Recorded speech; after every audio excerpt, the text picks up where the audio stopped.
So now whenever we define a circuit, okay, it is with respect to a basis, that is, it is with respect to a set of functions which we allow to be the gates for that circuit. So now what are some of the standard bases that we use? Okay, so firstly we have examples of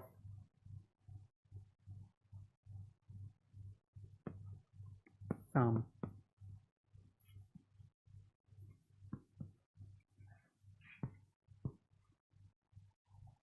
standard basis. Okay, so basis is the plural for basis.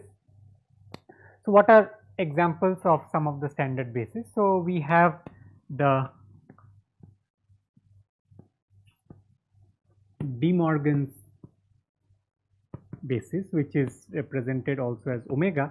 It consists of the gate and, or, and not. Okay, we have the basis B2, which is essentially all Boolean functions on two variables. And how many Boolean functions do we have on two variables? So there are a total of 16 different functions. So the size of B2 is 16. So any gate can be any one of those 16 different functions. Another a very commonly used basis is the basis which has doesn't have a name. So we have the NOT gate, and then we have unbounded OR and unbounded AND. Okay. So basically we have OR gates that can take arbitrary number of inputs and AND gate that can take arbitrary number of inputs. The way they are defined is exactly the same, that is, an OR gate with an arbitrary number of inputs is 1 if at least one of its inputs, if at least one of its input is 1, and an AND gate with an arbitrary number of inputs is 1 if all of its inputs are 1. Okay. So these are some of the bases, but there are other interesting bases also that that one can study.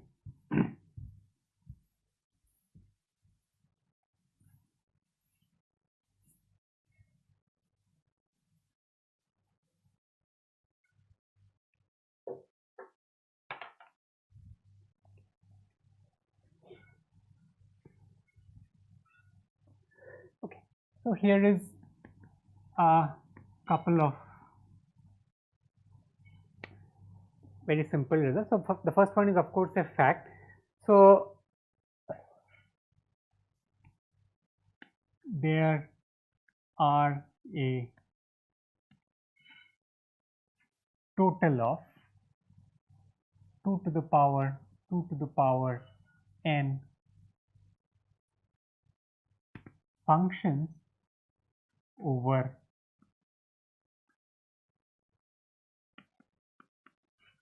n inputs. Okay, so suppose if I consider a Boolean function going from 0 1 to the power n to 0 1, how many such functions are possible? Okay, how many different functions can I have that take an input string and produces a single bit as an answer? Okay, so first of all, note that the total number of inputs that are possible is 2 to the power n. Okay, if I have n input variables, each variable can take 2 different values as inputs.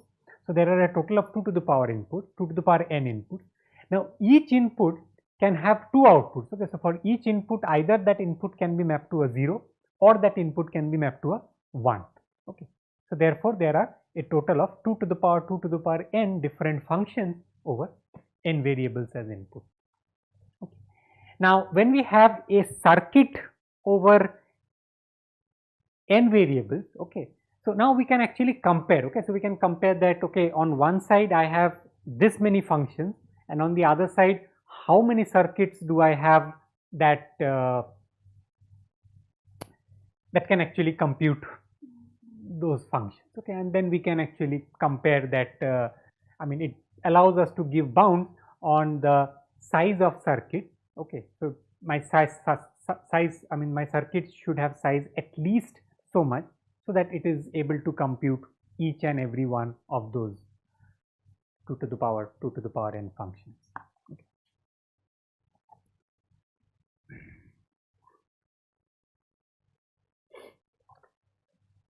So next is we define the star size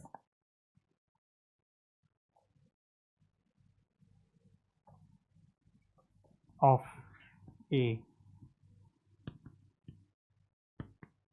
circuit as the number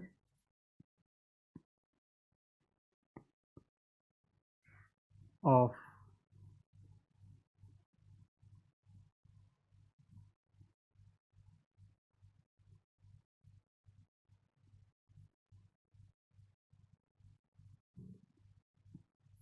gates not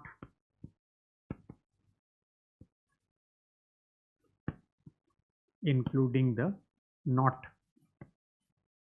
gate. Okay. So if I count only the number of non-NOT gates in a circuit, that is what is called the star size of that circuit. Okay, so and often it is interesting to look at the star size, because one can often use standard techniques and bring down all the NOT gates to the input level. So what one is left with is only the non-NOT gates. Okay, so the star size is often a interesting parameter to look at. Okay, so here is the first result that we will see.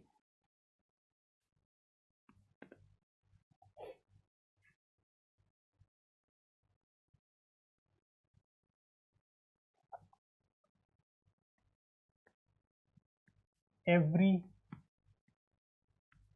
Boolean formula has a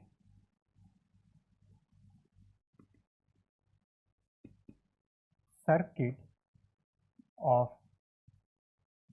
star size at most n into 2 to the power n.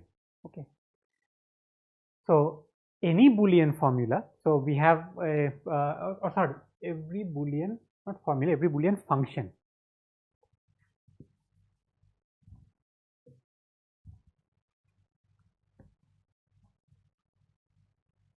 So we take any of those 2 to the power n many Boolean functions over n bit input. So every Boolean function has a circuit of star size at most n into 2 to the power n. Okay. So again, to be more specific, every Boolean function on n variables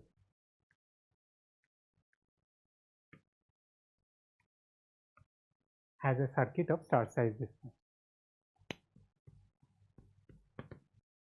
So how do we prove this? So the proof is actually quite simple. So we take the Boolean function and we look at the truth table of the Boolean function. So consider the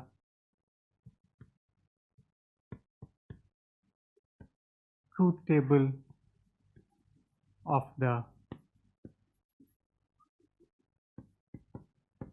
Boolean function. How many rows will there be in the truth table? So it will have 2 to the power n rows, and in each row, basically the number of columns that you would have is n columns.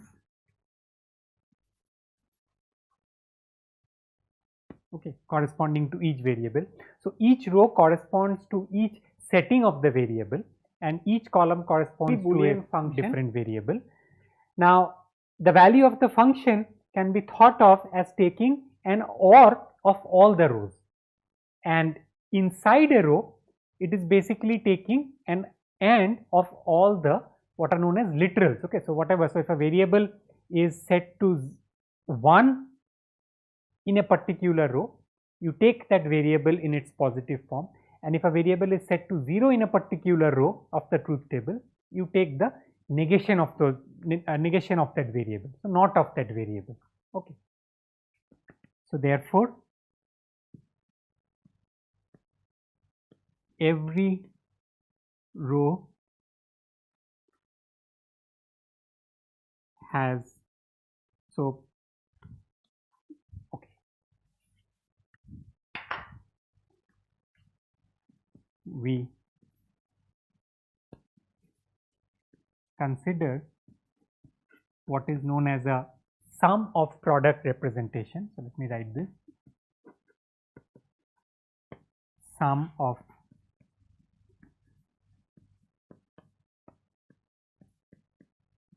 product representation of this function. Now in this representation,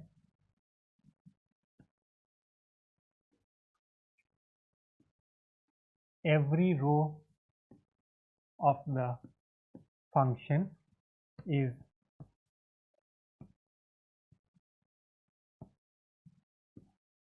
represented by n minus 1 AND gates. Okay, and so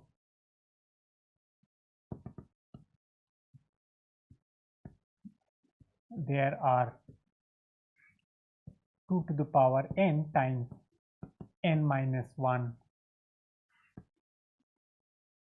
many AND gates, and then the way we combine all these products or all these AND are using OR gates. So we have a total of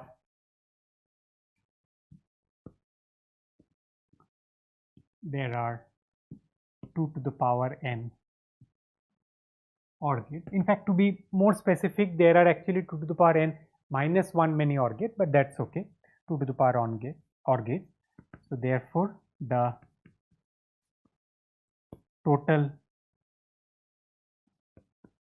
number of gates is equal to 2 to the power n into n minus 1 plus 2 to the power n, which is equal to n times 2 to the power n. Okay, and we are of course not counting the NOT gate, so this is the star size. Okay, so any Boolean function on n variables can be represented by a circuit having star size at most n into 2 to the power n. Okay. So this gives us an upper bound. Okay, so basically an upper bound on the circuit size. But note that this upper bound is actually quite non-trivial. I mean, quite trivial to obtain. Okay, and this is a very large upper bound. Okay. Now, what if I ask questions such as this, that if I, let's say, bound the size to be polynomial, what kind of Boolean functions are computable by circuits that have polynomial size, or what kind of functions cannot be computed by circuits that have polynomial size? Okay, so these questions become much more interesting. So as we go along this course, we will look at more and more such type of questions, and we'll also look at various types of circuits. So not just any arbitrary circuit, but circuits that have depths, circuit whose depth is bounded by something, circuit which allows a certain type of gates, and so on. Okay, so I'll stop here today. Thank you.